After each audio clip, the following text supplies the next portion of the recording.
The smoke over Tehran thickens. Ali Khamenei is dead, oil is spiking, and the governments that started this war are waiting for the regime to fold. It doesn't. It closes ranks, crowns a son, and turns survival itself into a weapon. Chapter 1. The Turning Point. For 7 days, the logic of the war looks simple. Kill the top layer, shatter the chain of command, break the aura of fear, watch the Islamic Republic come apart from the inside. That is the theory in Washington. It is the hope in Jerusalem. Then the 8th day arrives, and instead of collapse, there is a ceremony. Mojtaba Khamenei, the son of the dead supreme leader, is elevated in the middle of bombardment and smoke, not as a reformer, not as a compromise figure, but as a declaration that the system intends to survive by becoming even more itself. The first shock is not that he is chosen. The first shock is how quickly the institutions line up behind him. The Revolutionary Guards pledge loyalty.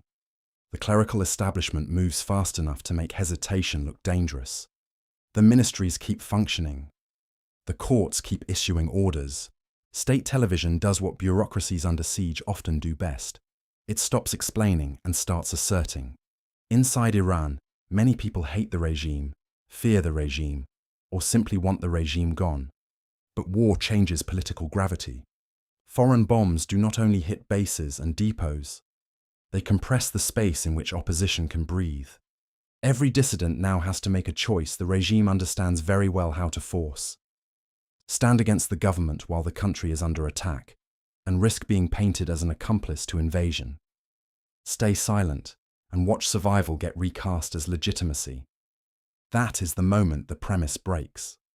The war was sold as a strike against a dangerous state, maybe even a fast strike, maybe even something short of war itself. But the death of the old leader does not decapitate the regime.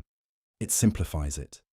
The factions that might have fought in quieter times now have no permission to fight. The hardliners who built their careers on discipline, sacrifice, and internal control become the only people with an operating plan. And the countries that expected panic inside Tehran begin to understand the more dangerous possibility. They have not started a collapse, they have started a siege. Chapter 2. The Early Effects. The next phase of the war is measured in retaliation. Missiles and drones keep flying toward Israel. American bases across the region stop feeling like platforms and start feeling like targets with addresses. A few US soldiers die, and suddenly the language of limited involvement sounds thin even at home. There are flag-draped coffins now. There are damaged runways, emergency briefings, and commanders speaking in the vocabulary of duration instead of speed. The administration still tries to frame the campaign as controlled. It says the objectives are narrow. It says the operation is not what critics think it is. But wars have a way of exposing the difference between a press line and a supply line. Tankers stop moving through the Gulf because insurance collapses faster than navies can reassure it. Ships wait, drift, or turn away. The Strait of Hormuz is not formally sealed in some theatrical legal sense. It is simply too dangerous to function normally, which in practice means the same thing. Oil jumps hard enough to hit every screen in the world. Fuel traders stop asking whether prices are high and start asking how long the disruption lasts. Airlines rewrite routes. Manufacturers recalculate costs. Governments that said the conflict would stay regional discover that energy shocks do not respect geography. Inside Iran, the damage is brutal. Oil depots burn. Military sites are hammered.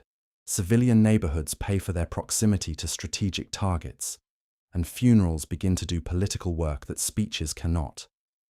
The regime does not need every Iranian to believe in it. It only needs enough people to believe the country is under assault, enough people to believe surrender would bring humiliation, and enough people with guns to believe endurance is now holy. That threshold is easier to reach than Washington expected. Israel faces its own trap. Each night of strikes proves reach. Each morning of incoming fire proves limits. The public sees damage, hears promises of victory, and gradually understands that taking out leaders and storage sites is not the same as ending a state. So the air campaign expands. More targets, more urgency, more confidence in public, and more doubt in private. Because once the regime survives the first week, every additional day shifts the burden of proof. Now it is no longer Tehran that must prove it can endure. It is Washington and Jerusalem that must prove endurance leads somewhere. Chapter 3. The cracks appear. The first major crack opens in the coalition that made the war possible. Israel wanted a transformed region. The United States wanted something it could describe as decisive without looking trapped inside another Middle Eastern war. Those are not the same ambition. They only looked compatible while the bombing felt like momentum. Once the regime stays upright, the gap becomes impossible to hide. Israeli leaders argue that stopping now would hand victory to Tehran. American officials begin speaking in two voices at once. One voice promises resolve. The other voice leaks concern about escalation, casualties, and a campaign that is already costing far more than advertised. The regional picture worsens with every week. Iraq becomes a pressure chamber again, full of militias, supply routes, and governments trying to pretend they are not losing control. Gulf monarchies host American forces while fearing they are now part of Iran's target map forever. The longer the war continues, the less anyone trusts the old formulas about deterrence. Even the allies most hostile to Tehran begin admitting in private that no one can define success anymore. Inside Iran, the regime adapts to war the way authoritarian systems usually do. It decentralizes enough to survive airstrikes and centralizes enough to tighten fear. Decision-making becomes narrower. The guards become more visible. The state learns which depots can be replaced, which commanders can be swapped out, and which communications lines can survive jamming and sabotage. A weaker government might have broken under that pressure. This one hardens. It turns scarcity into discipline. It turns funerals into recruitment. It turns the killing of its top leaders into an argument that compromise was always a fantasy. That shift poisons diplomacy. Any Iranian figure who once favored negotiation is now discredited as naive or dangerous. Any Western official who still talks about a quick settlement sounds detached from the reality already unfolding. Meanwhile, the global economy begins absorbing the war not as a headline, but as a condition. Higher shipping costs move into food, chemicals, fuel, and freight. Central banks, already nervous about inflation, discover a new shock they cannot fix with speeches. Asian importers scramble for energy. European governments brace for another season of public anger over prices. The United States learns the oldest lesson of long-distance war. Even when the battlefield is somewhere else, the bill eventually arrives at home. By the time the third week passes, the conflict has produced a humiliating inversion. The side that was supposed to be collapsing is reorganizing. The side that said the campaign would be limited is arguing over how much more it can afford. Chapter 4. The New Normal. Months later, the Islamic Republic still exists, but it is not the same state it was before the war. It is harsher, narrower, and more militarized. Mujtaba Khamenei does not try to inherit his father's style. He inherits his father's office and hands more of the real weight to the security machine that kept the regime alive. The result is a new balance inside Tehran. The clerics still sanctify power. The guards increasingly define it. That makes the regime less charismatic and more durable. It no longer needs to persuade anyone that history is on its side. It only needs to prove that it can punish enemies, outlast pressure, and keep the state apparatus functioning under fire. The nuclear question changes with it. Before the war, Tehran could still pretend that ambiguity served it. After decapitation strikes, oil fires, and open attacks on the state itself, ambiguity starts to look like exposure. The argument inside the regime moves from whether a threshold capability is useful to whether only a visible deterrent can prevent the next war.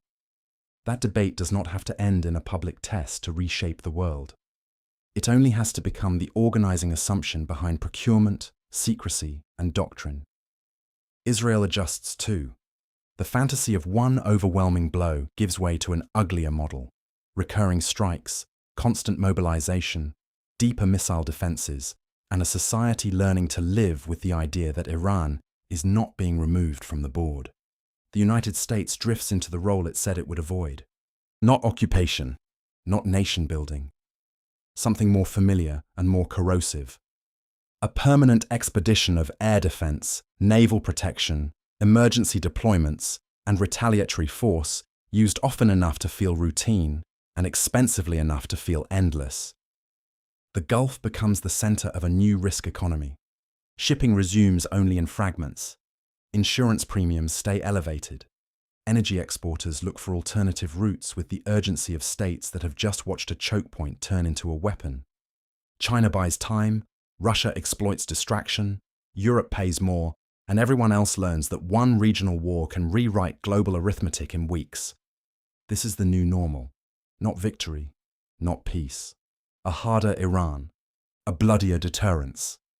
A region reorganized around the failure of regime collapse. Chapter 5. The world that follows. In the world that settles after this war, the language changes first. American officials stop insisting they are not really at war when everyone can see the casualty counts, the emergency appropriations, and the enlarged base perimeters.